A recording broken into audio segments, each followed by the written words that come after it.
My name is Michael Turner. I'm 38, Navy veteran. I work in IT support for a logistics company based in Austin, Texas. It's not a glamorous job, but it keeps the lights on. I work remote most of the time, which means I'm home a lot. Or, well, I used to be. A few months ago, I thought I had a life most guys would envy: a house in the suburbs, a loving wife, a grill in the backyard. My biggest concerns were whether the Cowboys would finally win a game or if Amanda would make her famous lemon chicken on Friday night. Amanda, my wife, she's 35, a nurse, kind eyes, quick laugh, always had this calm energy about her. We met 6 years ago at a barbecue a mutual friend was throwing for veterans. She patched up a kid who'd cut himself playing with a firecracker, and I joked that she looked better in scrubs than any nurse I ever saw in the Navy. We hit it off, we got married 2 years later, bought a little two-bedroom house on the north side of Austin using a VA loan. It wasn't fancy, but it was ours. We planted rose bushes in the front yard, picked out furniture together, talked about having a baby someday. Maybe next year, she'd always say. My best friend, Brandon, was practically family. We served together overseas, went through some rough deployments. After we got out, he moved to Houston for work, but we stayed close. He visited often. He'd crash on our couch during weekends, help with house projects, bring beer and stories. Amanda liked him, maybe a little too much in hindsight, but I didn't think much of it then. I trusted both of them. There's a picture, I still have it, of the three of us at a backyard cookout. Brandon's flipping burgers, Amanda's laughing, holding a glass of wine. I'm in the middle, giving a dumb thumbs up to the camera. It's one of those photos that, at the time, just feels like a happy moment. You don't realize it'll become evidence later. I thought I was living the American dream. Then, November 3rd happened. It was a Wednesday. I worked late finishing up a deployment script for a new logistics software we were pushing to clients. The rain had just started when I left the office around 8 p.m. Amanda had texted me earlier, something about working a double shift and crashing early. I didn't want to bother her, so I didn't call. That decision haunts me more than I can explain. I was driving on I-35, about 15 minutes from home. I remember seeing the taillights in front of me, red through the rain, then nothing, just black. I was later told a truck ran a red light at a major intersection and slammed into the passenger side of my car. I had swerved, possibly saving myself from a direct hit, but the impact was brutal. Ribs shattered, head trauma, internal bleeding. I flatlined twice on the table. They say the human body can survive incredible things, and it did. But what no one warned me about was what happens when you survive and find out the life you knew didn't survive with you. I was in a coma for 19 days. 19 days of nothing, just the abyss. I woke up in St. David's Medical Center. It was cold. My throat burned from the breathing tube they'd removed a few hours earlier. My right side felt distant, like it wasn't mine. There was a hand in mine, Amanda's. She was asleep in a chair beside me, hair tied up, dark circles under her eyes. She looked worn down. When I moved my fingers, she jolted awake. Her eyes filled with tears instantly. Oh my God, Mike, you're awake. She leaned in, kissed my forehead gently, and whispered, "You scared the hell out of me." I couldn't speak much, just a rasp. I managed to squeeze her hand. She stayed with me for a while that morning, held a cup of water to my lips, smoothed my hair like I was a kid. I thought she stayed. She waited. She must really love me. I had no idea what was coming. The first few days after I woke up were a blur of doctors, tests, pain meds, and confusion. I was still weak, drifting in and out of sleep. My speech was slurred, and I couldn't lift my right arm properly, but I was alive. And I thought I had Amanda. She came by every day for short visits, always said she had to get back to work. "I'm pulling doubles to cover the bills," she told me. "The insurance isn't paying for everything." That made sense. Medical stuff in America costs more than a new car. I didn't question her, but I did notice little things, like how she stopped bringing me my phone. "It's dead," she'd say. "I'll bring your charger tomorrow." Tomorrow turned into a week, or how she avoided talking about the house. Every time I asked how things were going back home, she deflected. "Everything's fine, just rest, okay?" I remember asking her once if Brandon had been by. She paused. "No, he's been busy. You know how he is. I didn't think much of it. My brain was still healing. I wasn't ready to start thinking clearly or suspiciously. Eventually, after 2 weeks in the rehab ward, I was able to sit up on my own, eat solid food, and get around slowly with a walker. I finally convinced the nurse to bring me my phone. Amanda never did. When I powered it on, I found hundreds of unread messages, some from coworkers, some from extended family. But the weirdest were the missed calls from my bank, from my credit union, from the title office. That was the first time my gut twisted. I texted Amanda that night, "Hey, just turned on my phone. What's going on with the house?" She replied an hour later, "I'll explain when I pick you up. Don't stress, just focus on getting better." That didn't help. That scared me more. 2 days later, Amanda showed up to take me home. I was discharged with meds, some outpatient therapy instructions, and a follow up appointment in 2 weeks. I climbed slowly into the passenger seat. She helped buckle me in, said nothing.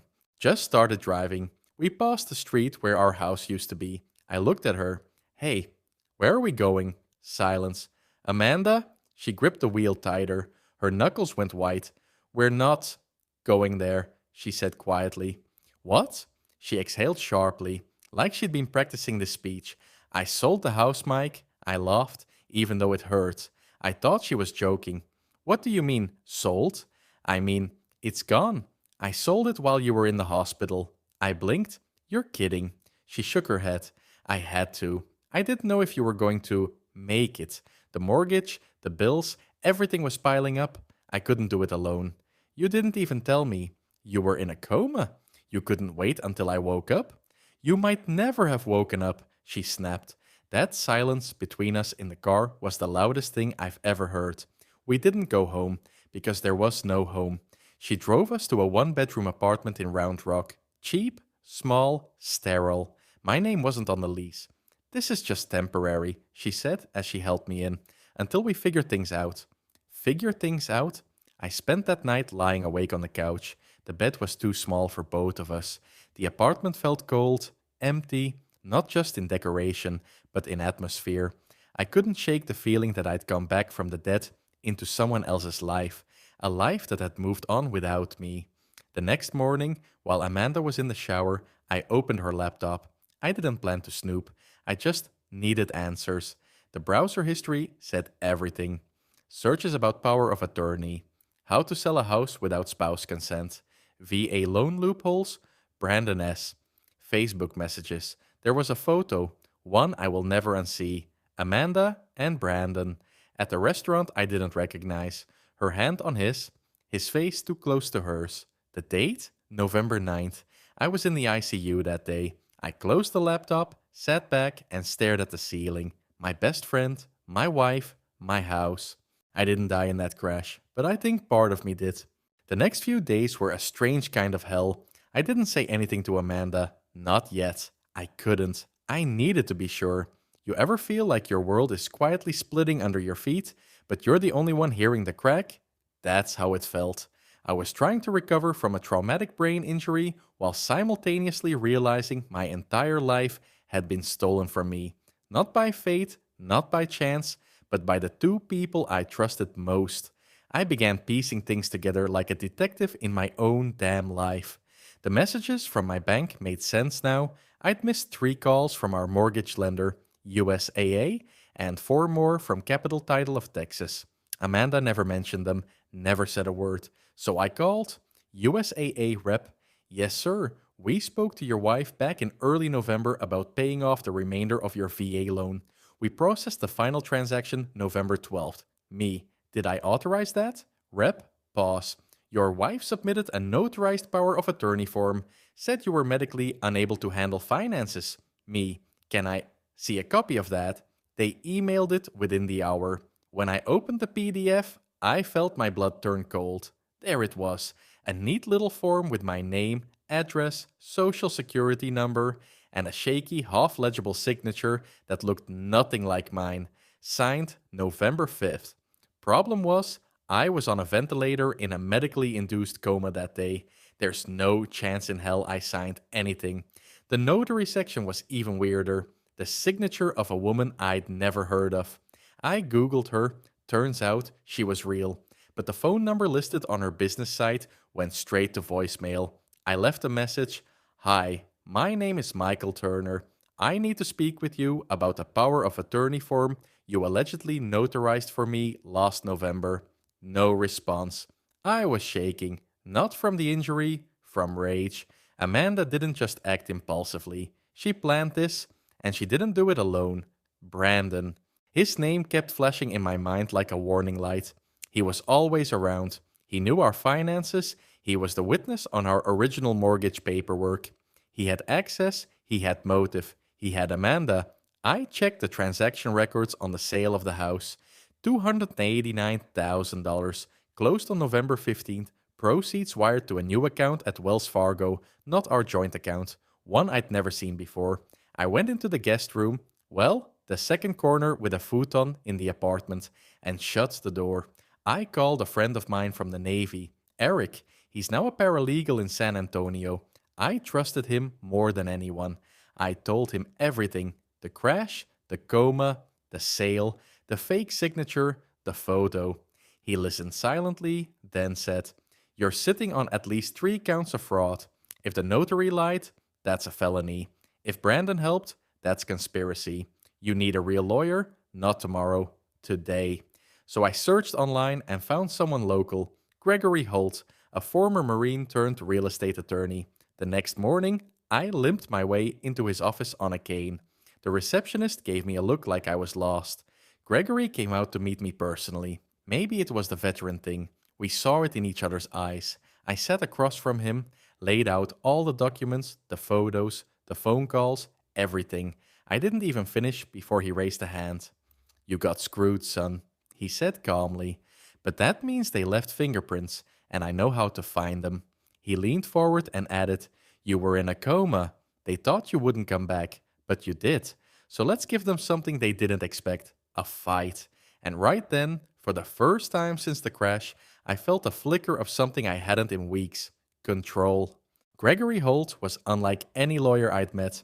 No fancy suit, no smooth talk, just a solid handshake, a military pin on his bookshelf, and a face that said, "I've seen worse. Let's fix it." We got to work the same day. Step 1. Build the paper trail. Greg sent out formal document requests to the mortgage lender, the title company, and the notary who allegedly witnessed the power of attorney. He also filed a request for Amanda's bank account records under the suspicion of unauthorized financial action using forged documents. This was no longer just a bad breakup, it was fraud. The next few days were a mix of physical therapy in the mornings and legal strategy sessions in the afternoons. I was still recovering, still tired all the time, but now I had a reason to push through the pain. Greg showed me the copy of the sale agreement. Amanda had signed everything using power of attorney on behalf of Michael Turner. The proceeds from the sale, nearly $130,000 after fees, had been deposited into a Wells Fargo account in her name only. The worst part?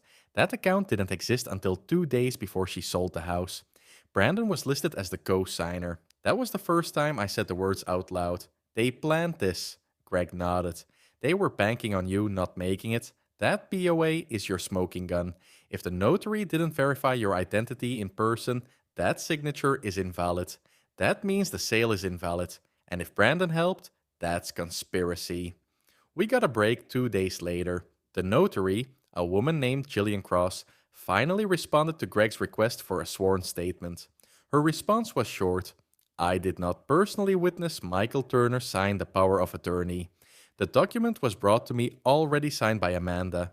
She claimed he was in rehab and couldn't appear." Greg turned to me, his face like stone. "That's it. She just admitted to violating state law. This is now criminal notarization fraud." We sent a copy of that statement to the Texas Secretary of State, along with a complaint. Gillian would be investigated separately, but that wasn't our goal. We wanted Amanda.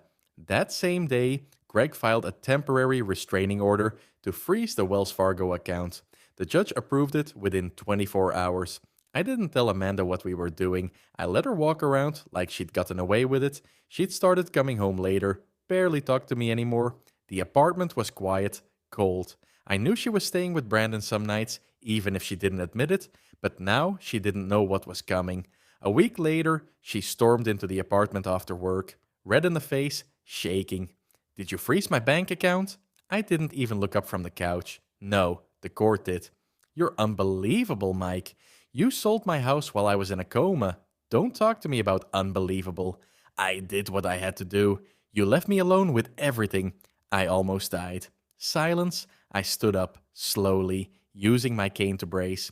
You were supposed to wait. You were supposed to fight with me, not replace me. She didn't reply, just turned, slammed the bedroom door, and locked it. That night, I slept on the couch again. But I didn't feel weak. I felt something different, righteous anger. Brandon was next. We pulled his phone records and banking activity. Turns out, he'd helped Amanda set up the Wells Fargo account, even transferred $20,000 to his personal checking within a week of the sale. Greg grinned. They paid themselves with stolen equity, dumb and traceable. The next step? Send a legal demand, a cease and desist, notice of intent to litigate, and a full asset accounting request. Amanda got hers hand-delivered at the hospital where she worked. Brandon? We served him at his gym. I heard he tried to act casual when the processor walked up, but the second he read the envelope, his face dropped. He tried to walk away, didn't work. Now they knew the man they tried to erase was coming back, and he wasn't alone. The legal documents landed like grenades. Amanda stopped coming home entirely after she was served. She texted me once, just one line. I can't believe you're doing this. No apology, no explanation. Just that, like I was the problem. I didn't reply. Brandon? He didn't text at all. Coward. Greg told me that silence was good. It meant they didn't have a defense, or at least not one they wanted to say out loud. We moved quickly.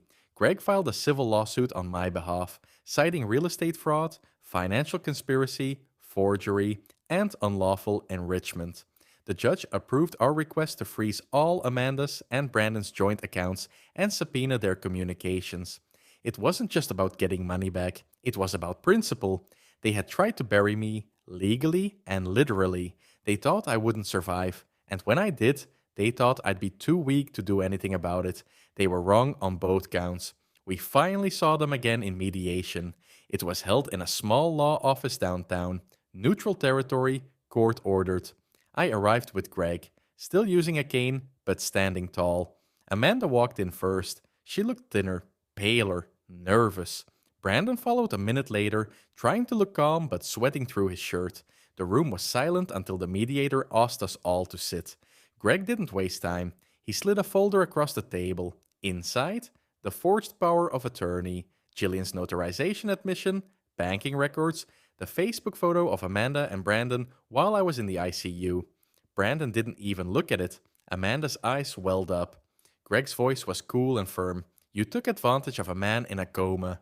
You falsified legal documents. You misled a notary, a mortgage lender, and a title company. You committed fraud, and we can prove it in court. The mediator turned to Amanda. Would you like to respond? She finally spoke. I didn't mean for it to happen like this. I was scared. I thought he was going to die.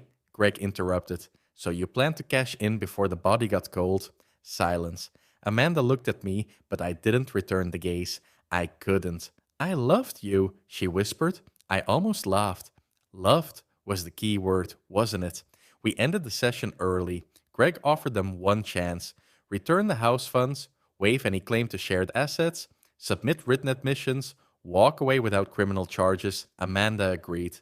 Brandon didn't. In a fit of stupidity, he tried to access one of the frozen accounts the next morning. $7,000 was still inside. The bank flagged the transaction. Within hours, Brandon was arrested for violating a court-ordered asset freeze. I got the call from Greg while drinking coffee on the porch. He's in custody. I didn't celebrate. I didn't cheer. I just breathed, deeper than I had in months. Amanda, now terrified of the legal storm, finally broke. Her lawyer contacted Greg and offered full cooperation in exchange for dropping potential criminal charges.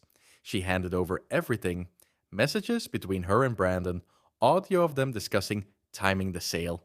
Proof Brandon forged my signature himself, using a scan of an old deployment form. That was the final nail. Greg submitted it to the court and pushed for an expedited ruling.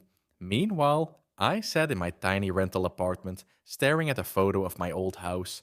The one with the rose bushes, the one I planted myself. They ripped it away from me and thought I'd disappear quietly. But I was still here, and I was about to get it all back. The day of the final hearing, I arrived at the courthouse early. The building looked like any other bland concrete, faded flag out front. But to me, it felt like a battlefield. And this time, I wasn't the one bleeding. Greg adjusted his tie as we sat outside the courtroom. They'll try to look remorseful, he said. Don't let it get to you. We already won. I nodded. Amanda walked in with her attorney. No makeup, plain clothes, clutching a folder like a lifeline. She didn't look at me. Brandon came next, wearing a cheap suit and handcuffs. Yeah, handcuffs. A sheriff's deputy led him in. He'd been held overnight for trying to violate the court's asset freeze. I hadn't seen him in person since the crash. Once, this man had pulled me out of a burning Humvee. Now, he looked like a scared child. The hearing was short. Greg presented the evidence. Forensic signature analysis showing my POA was forged. The notary's written admission of wrongdoing. Banking records of the stolen proceeds. Amanda's cooperation agreement. Brandon's text boasting about cashing out before Mike croaks. Yes, he really wrote that. The judge didn't even blink. I find sufficient evidence of civil fraud, conspiracy to defraud, and financial misconduct. Mr. Turner is awarded full restitution, including the full proceeds from the unlawful sale, court costs, and emotional damages totaling $165,000. Brandon's attorney tried to argue. The judge cut him off. You're lucky this is a civil case today, not criminal. I've already referred your client's actions to the district attorney. Then she turned to Amanda. You knowingly filed false documents, misled financial institutions, and profited from your husband's medical incapacitation. If not for your cooperation, I would be recommending criminal charges. Amanda looked down, whispering, I'm sorry, but the words landed flat. You are hereby barred from receiving any future claim to shared assets, spousal support, or equity restitution. All funds must be returned within 30 days. Bang. Gavel. It was over. As we exited the courtroom, reporters tried to ask questions. Some local outlet had caught wind of the case. Greg politely deflected. I just kept walking. Outside, the sky was clear. For the first time in months, I felt clean. Amanda approached me on the steps, quietly. Mike, I didn't know how to fix this. I looked at her, and for once, I didn't feel rage. I felt pity. You could have just waited. That's all you had to do. She didn't cry. She just nodded, then turned and walked away. Brandon didn't get off as easy. He was officially charged 2 weeks later with attempted wire fraud and document forgery. His plea deal gave him 8 months probation, a felony on his record, and mandatory restitution payments. Poetic? Really. The man who once saved my life now couldn't even save his own name. A month later, I received a direct deposit from the court. 187.34. Amanda had to take out a loan to cover the difference. I used some of it to pay off the last of my medical bills. The rest, I packed up what little I had, broke the lease on the apartment, and left Austin for good. I moved to Colorado, found a quiet little place in the foothills near Estes Park. Nothing fancy, just space to breathe. I started working remote again, even picked up hiking. The headaches from the crash still come and go. Some nights, I dream I'm still in the hospital, tubes in my throat, unable to speak. But then, I wake up to silence. Real, peaceful silence. Sometimes people ask why I didn't press full criminal charges, why I let Amanda walk away. I tell them the truth, because she already lost the only thing that mattered, the right to be part of my future. It's been over a year since that courtroom door closed behind me. Some things haven't changed. I still wake up early, still make my coffee black, still use the same old laptop with the crack near the corner, but I have changed. I live in a cabin now, small, quiet, tucked into the Colorado foothills like a secret. The mornings are cold even in June, and the air smells like pine and silence. It's nothing like the life I had with Amanda. There's no perfectly cut lawn here, no casserole dishes or couples photos on the mantle, no guests every weekend, no distractions. Just peace. Some days, I sit outside with a blanket wrapped around my legs, cane resting against the porch rail. and just watch the wind move through the trees. I think about what was taken from me and what I still have. I have my name, my dignity, my strength. I don't tell many people the full story when they ask why I moved here. I say things got complicated in Texas. Sometimes they not. Sometimes they ask more, but I never get into it. It's not that I'm ashamed, it's that I've made peace with it, and peace doesn't need an audience. One day in early spring, I received a letter in the mail. No return address, postmarked from Austin. Inside was a simple white envelope with a single handwritten page. It was from Amanda. Michael, I know you probably don't want to hear from me, and I understand if you never respond. I just needed to say that I think about what I did every day. Not out of guilt, though I have that, but out of loss. I didn't just lose you. I lost the version of myself that I used to be proud of. I don't expect forgiveness. I just wanted you to know I'm sorry. Amanda. I stared at the page for a long time. My fingers traced the edge of her name, not because I missed her, but because it was like seeing the final chapter of a story I didn't write, but lived through anyway. I didn't reply. There's no need. Sometimes the most powerful closure isn't found in confrontation, it's found in letting go. I've since rebuilt my life in small ways. I started volunteering at the local veterans center, helping guys who've had strokes, brain trauma, PTSD. I know what it's like to wake up and feel like your life isn't yours anymore. I know how hard it is to find your way back. I started writing again, too. Not for money, not for anyone, just for me. Sometimes I write letters to the man I was before the crash, and sometimes I write to the man who woke up from it. They're different men, but both survived. As for Brandon, I heard he moved to Arizona, trying to start over. I hope he finds something out there, something real, something he doesn't have to steal. Amanda, I don't know. And honestly, I don't care. That's not bitterness. That's healing. I thought the hardest thing I'd ever survive was war. I was wrong. The hardest thing was surviving betrayal, not just of the body, but of the soul. To wake up and realize the people who should have stood by you had already walked away. But I'm still here. And if you're listening to this, so are you. Whatever hell you've been through, heartbreak, betrayal, loss, I'm telling you right now, you can come out the other side. You don't have to be who you were. You can be someone stronger, wiser, quieter maybe, but solid in your bones. I don't think I'll ever love the same again. But I sleep at night, I walk with my head up, I don't check over my shoulder anymore. That, to me, is victory. Not revenge, not courtroom wins, just this: peace.